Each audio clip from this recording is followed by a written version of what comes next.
বেশ। তো এতক্ষণ অব্দি আমরা কি বুঝতে পারলাম?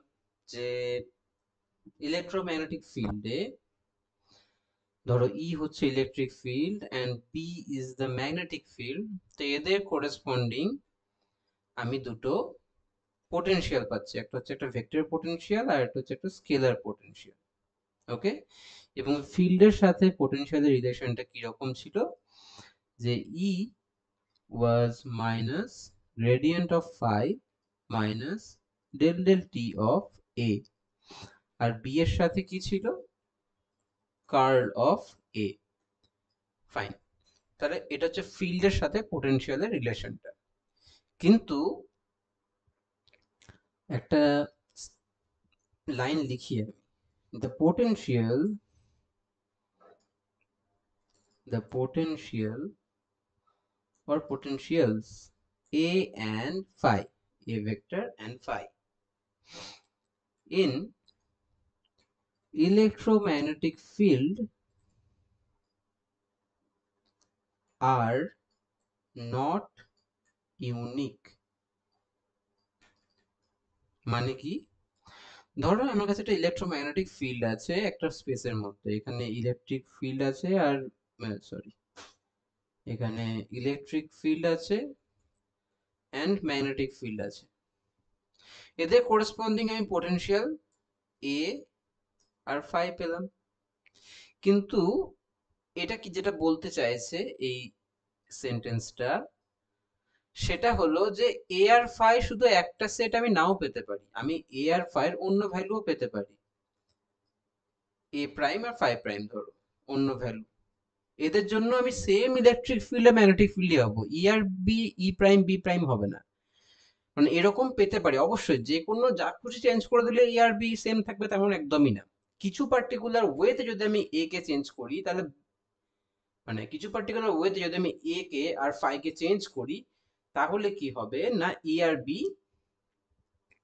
বি ইনভ্যারিয়েন্ট থাকবে বা চেঞ্জ হবে না। কোন পার্টিকুলার ওয়ের কথা বলছি আমি এখানে? ওই পার্টিকুলার ওয়ে যেটা যেরকম ভাবে ট্রান্সফর্ম করলে ই আর বি চেঞ্জ হবে না। মানে ধরো এ এ ওয়ান ফাই ওয়ান, বা ধরো এ আর ফাই ছিল আগে ইলেকট্রোম্যাগনেটিক ফিল্ডের পোটেনশিয়াল গুলো, সেখান থেকে আমি এ প্রাইম আর ফাই প্রাইম করলাম, কিন্তু এদের করেসপন্ডিং ফিল্ড গুলো ই আর বি ছিল, ওটা কিন্তু কোনো রকম চেঞ্জ হলো না। অবশ্যই এটা যদি এ আর বি এ যা খুশি চেঞ্জ করে দিলে তো হবে না, না? এই তো এ আর বি এর না, এ আর ফাই এর, এইটা দেখো। তো এ একটা পার্টিকুলার এ ফাই এর জন্য আমি ইলেকট্রিক ফিল্ড ম্যাগনেটিক ফিল্ড পেলাম। আমি ধরো এটাকে নিজের মতো যা খুশি চেঞ্জ করে দিলাম, ফাইটাকে নিজের মতো যা খুশি চেঞ্জ করে দিলাম, তাহলে অবশ্যই এগুলো পাল্টে যাবে। পুট করলে ই আর বি এর ভ্যালু পাল্টে যাবে। কিন্তু একটা পার্টিকুলার ওয়েতে ট্রান্সফর্ম করলে ই আর বি এর ভ্যালু গুলো পাল্টাবে না, এক্সপ্রেশনটা সেম থাকবে ই আর বি এর, মানে field will be invariant but potentials are changed.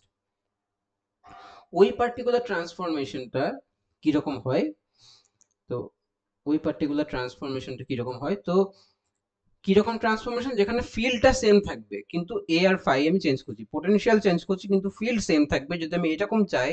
তো এইরকম ট্রান্সফরমেশন যেটা, সেটা তখনই সম্ভব যখন এ প্রাইমের ভ্যালুটা আগের পুরনো A plus gradient of a particular scalar function, ধরো ল্যামডা, আর ফাই প্রাইমটা কিরকম ভাবে চেঞ্জ হলো, পুরনো ফাই ছিল তার সাথে ওই সেম ল্যামডাটার যদি এরকম ডেল ডেল টি নিই, তো এই পার্টিকুলার যদি কন্ডিশন অনুযায়ী যদি এ আর ফাই চেঞ্জ হয় তাহলে ই আর বি ইনভ্যারিয়েন্ট থাকবে। ওকে, তো এই ট্রান্সফরমেশনটাকে বলা হয় গজ ট্রান্সফরমেশন বা গেজ ট্রান্সফরমেশন। ট্রান্সফরমেশন, ঠিক আছে? মানে কি, ই আর বি আমি সেম চাইছি কিন্তু পোটেনশিয়ালস আর চেঞ্জ, যে কোনো রকম ভাবে চেঞ্জ হয়ে গেলে তো ই আর বি সেম থাকবে না, কারণ ই আর বি তো এরকম ভাবে রিলেটেড। হুম, তো যা খুশি চেঞ্জ করলে ই আর বিও চেঞ্জ হয়ে যাবে, কারণ ফাই, যদি আমি ফাই চেঞ্জ করি এ চেঞ্জ করি অবশ্যই ই চেঞ্জ হয়ে যাবে। কিন্তু একটা পার্টিকুলার ওয়েতে ফাই আর এ কে যদি চেঞ্জ করি তাহলে ইও চেঞ্জ হবে না। বিও চেঞ্জ হবে না। সেই পার্টিকুলার ওয়েটাকে হচ্ছে গেজ ট্রান্সফরমেশন। গেজ ট্রান্সফরমেশন এটা এরকম ভাবে হয়, মানে আমি পুরোনো ফাংশনটার সাথে যদি আমি এরকম একটা ফাংশন অ্যাড করি যেটা এরকম ভাবে এক্সপ্রেস করা যায়, আর ফাইয়ের সাথে যদি এরকম কিছু, ফাই থেকে যদি কিছুটা এরকম বিয়োগ দিই যেটা এরকম ভাবে এক্সপ্রেস করা যায়, সেক্ষেত্রে there will be no change in the field. তো এই ট্রান্সফরমেশনটাকে বলা হয় গেজ ট্রান্সফরমেশন। এবং এই ল্যামডা যেটা লিখলাম, এই ল্যামডাটার নাম হচ্ছে gauge function. Gauge function.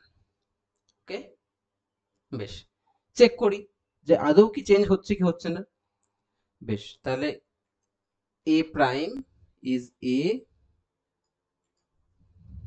plus gradient of lambda, R phi prime হচ্ছে phi minus del t of lambda. lambda is the gauge function। যদি এরকম ভাবে চেঞ্জ করি তাহলে দেখি কি হচ্ছে কি হচ্ছে না। ধরে নাও, ধরে নিলাম যে b আর e চেঞ্জ হবে। তো ধরে নাও যে e আর b ছিল আগে, সেটা চেঞ্জ হবে। Let's assume that just change হয়ে গেল। তাহলে ই ছিল, সেখান থেকে নতুন কি হচ্ছে, ই প্রাইম হচ্ছে। তাহলে ই প্রাইমের এক্সপ্রেশন কি হবে, ই প্রাইম, তার মানে ই এর নর্মাল এক্সপ্রেশন কি ছিল, এটা ই প্রাইমের ক্ষেত্রে সব কটাতে প্রাইম লেগে যাবে, ফাই প্রাইম, এ প্রাইম, নতুন নতুন যেগুলো। তো নতুন ফাই ও মাইনাস সাইন থাকবে একটা, রাইট। তাহলে নতুন ফাইয়ের গ্রেডিয়েন্ট মাইনাস এ প্রাইম। তাহলে ই প্রাইমের ভ্যালু কি হচ্ছে,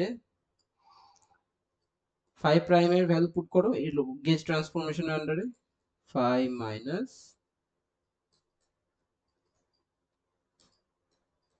আর এখানে এ প্রাইমের ভ্যালু পুট করো, ঠিক আছে। বেশ, তাহলে এটা হলো মাইনাস মাইনাসে প্লাস হয়ে গেল, আর যেহেতু space time are not related তো ঢুকিয়ে নিলাম ভিতরে, minus del A del t minus, এখন তো অ্যাজ ইট ইজ এরকম পেয়ে যাবো, নট নট ল্যামডা।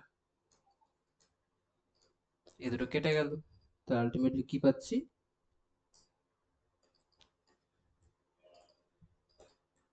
এটাই তো পুরোনোটা না, এখন পুরোনো ফাই আর এ টার্মস, কিন্তু এটা তো, এটা মানে কি, এটাই তো ই ছিল না।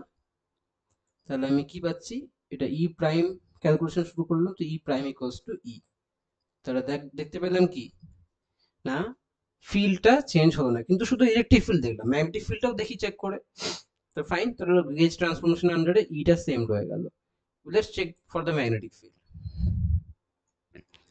বি ছিল, চেঞ্জ হয়ে ধরো বি প্রাইম হলো, বি প্রাইম প্রাইমটার করেসপন্ডিং কি হবে, এটা এ প্রাইম। এখন এ প্রাইমের ভ্যালু বসো,